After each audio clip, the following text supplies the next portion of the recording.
नमस्कार दोस्तों, मेरा नाम विजय है। मैं असम का रहने वाला हूँ। बात 2014 की है। उस टाइम मेरे पास कोई काम धंधा नहीं था। मैं हर दिन फेसबुक पर लगा रहता था और दोस्तों के साथ बातें करता रहता था। एक दिन ऐसे ही एक दोस्त के फेसबुक में फ्रेंड लिस्ट को चेक कर रहा था। अचानक से मैंने एक लड़की का प्रोफाइल को देखा।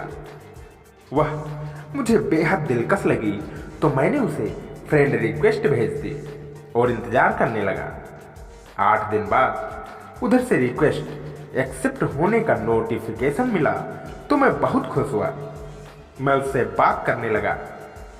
1 महीने तक मेरी और उस लड़की की फेसबुक पर बात हुई। फिर एक दिन मैंने उस लड़की से उसका मोबाइल नंबर मांग लिया। उसने एक शर्त पर मुझे अपना नंबर दिया कि दूसरे को मत देना। मैंने भी उससे प्रॉमिस किया कि नहीं दूंगा। हम दोनों अब फोन पर बातें करने लगे। यूं ही बात करते करते दिन, हफ्ते, महीने कैसे बीते कुछ पता ही नहीं चला। बातों ही बातों में हम दोनों एक दूसरे से प्यार करने लग गए। कुछ पता ही नहीं चला। मैं उसके साथ दिन भर, रात भर फोन पर लगा रहता। हमारे बीच प्यार इतना गहरा हो गया था कि हम लोग जीने मरने की बात करने लगे थे। हमारा घर एक दूसरे से बहुत दूर था। तकरीबन 100 किलोमीटर का फासला था। इसलिए उससे रोज मिलना तो मुश्किल था। मैंने उससे अपने 4 साल तक चले रिश्ते में सिर्फ 2 बार ही मुलाकात की थी। मैं उससे सच्चा प्यार करता था। मेरे दिमाग में यह ख्याल तो आता था कि उसके साथ भी आनंद करूं, लेकिन ऐसा कोई मौका हाथ नहीं लगा था। इसलिए बस उसके साथ फोन पर ही कभी कभी मनोरंजन की बात हो जाती थी। इतने से ही हम दोनों बहुत खुश थे। हम दोनों के परिवारों में भिन्नता की वजह से हम शादी तो नहीं कर सकते थे, लेकिन अलग अलग रहकर जी भी नहीं पा रहे थे। यही सब सोचकर एक दिन हम दोनों ने घर से भागकर शादी करने के लिए सोचा। भागकर शादी करने के पहले हम दोनों ने 3 बार मुलाकात भी की थी। उन 3 मुलाकात में मैंने उसका एहसास किया था और अपनी लाइफ में पहली बार किसी लड़की से मुलाकात किया था। पहली बार की मुलाकात थी तो सच बता रहा हूं कि उस समय तो मुझे बिजली का झटका जैसा लगा था। उस टाइम तो मैंने उससे कुछ नहीं कहा, लेकिन जब मैं वापस घर आया तब उससे फोन पर पूछ लिया, तुमको कैसा लगा? वह भी बोलने लगी, बहुत अच्छा लगा था। ऐसे ही हम दोनों फोन पर अब एक दूसरे से मनोरंजन भरी बातें करने लगे थे।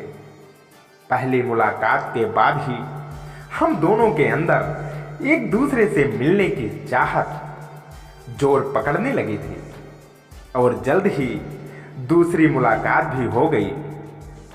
दूसरी मुलाकात में भी हम दोनों ने एक दूसरे को दिलासा दिया। उस पर वह बोली भी थी, नीचे क्या कर रहे हो? मैंने कहा, अभी कुछ नहीं कर रहा हूं, यह तो अपने आप हो रहा है। उस वक्त तो ज्यादा बात नहीं हुई थी, लेकिन हम दोनों में एक आस आ गया था। वह भी मुझसे शादी करना चाहती थी। मैं भी उसके साथ शादी करना चाहता था।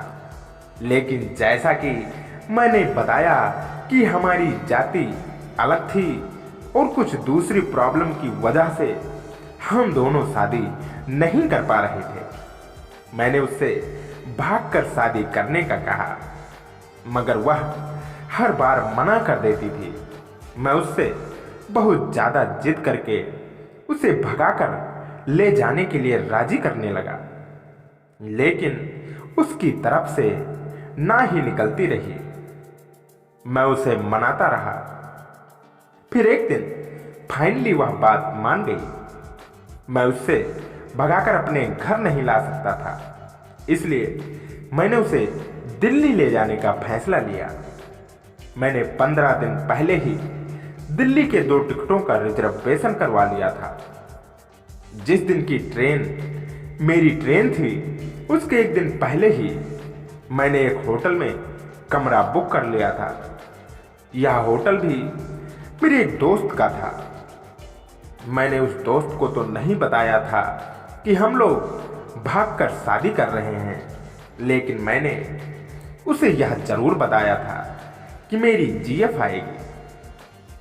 तो भागने से एक दिन पहले मैं अकेला होटल में रुका और दूसरे दिन उसको लेने के लिए चला गया। दोस्तों, उसके पास जाते वक्त मेरे मन में मुझे कुछ अजीब सा डर महसूस हो रहा था, साथ ही कुछ खुशी भी हो रही थी। मैंने फोन किया तो वह भी उसके घर से निकल गई थी। रास्ते में हम दोनों मिल गए और मैं उसको होटल में ले आया। रास्ते में वह अपने घर को याद कर रोती रही। मैं उसे मनाता समझाता रहा। जैसे ही मैं होटल के कमरे में घुसा तो अंदर से दरवाजा लॉक किया और उसके बाजू में बैठ गया। मैं जानता था कि अगर आज मैंने कुछ नहीं किया तो अगले 2 दिन कुछ करने को नहीं मिलेगा, क्योंकि मेरे शहर से दिल्ली का रास्ता 2 दिन का है। इसलिए मैंने यह मौका हाथ से जाने नहीं दिया।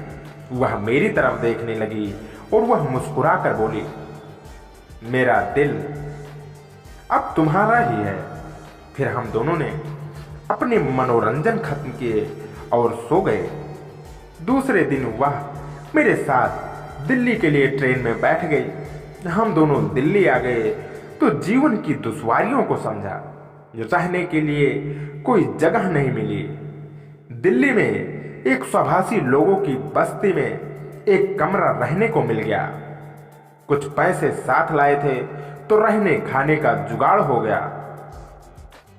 सारे दिन साथ में रहते और काम ढूंढते। फिर अखबार में निकले विज्ञापन के माध्यम से एक बड़े रईस की कोठी में काम मिल गया। हमारी प्राथमिकता थी कि हमें रहने को कमरा मिल जाए और खाने को भोजन। वह उधर मिल गया था। कुछ दिन बाद हमारी जिंदगी की गाड़ी पटरी पर दौड़ चली। पर दोस्तों, मैं आपको यही सलाह दूंगा कि लव मैरिज करना ही है तो परिवार की मर्जी से करना चाहिए। इससे जीवन की बहुत सारी कठिनाइयों से 2-4 होने से बचा जा सकता है।